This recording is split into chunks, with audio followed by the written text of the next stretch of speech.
స్వామియే శరణమయ్యప్ప నినాదాలతో హైదరాబాద్ మారుమోగింది. ముషీరాబాద్ నియోజకవర్గంలోని లలితానగర్ నుండి కాచిగూడ రైల్వే స్టేషన్ వరకు అయ్యప్ప స్వాములు భారీ ర్యాలీ నిర్వహించారు. స్వాములంతా శరణఘోషలు చెప్పుకుంటూ పేటతుల్లి ఆడుకుంటూ తన్మయత్వం పొందారు. లలితానగర్లోని సాయిరాజు గురుస్వామి ఆధ్వర్యంలో శ్రీ ధర్మశాస్త్ర సన్నిధానం స్వాములు శబరయాత్ర కన్నుల పండుగగా కొనసాగింది. కేరళ రాష్ట్రంలోని శబరిమలలో వెలిసిన కలియుగనాథుడు కరుణామూర్తి శ్రీ అయ్యప్ప స్వామిని దర్శించుకునేందుకు బయలుదేరి వెళ్లారు.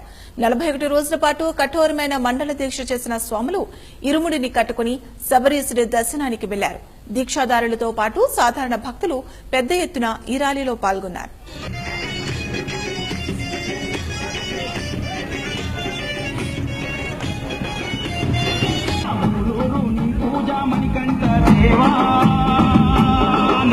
గత 24 సంవత్సరాల నుంచి మేము ధర్మశాస్త్ర సన్నిధానం నిర్మించి 24 సంవత్సరాలు అవుతుంది స్వామి. మా స్వామి రాజుగురు స్వామి. ఈ స్వామి మాకు ఫస్ట్ 4 స్వాములతో స్టార్ట్ చేసినాము. ఈ రోజు మా సన్నిధానంలో 53 మంది స్వాములు స్వామి టోటల్.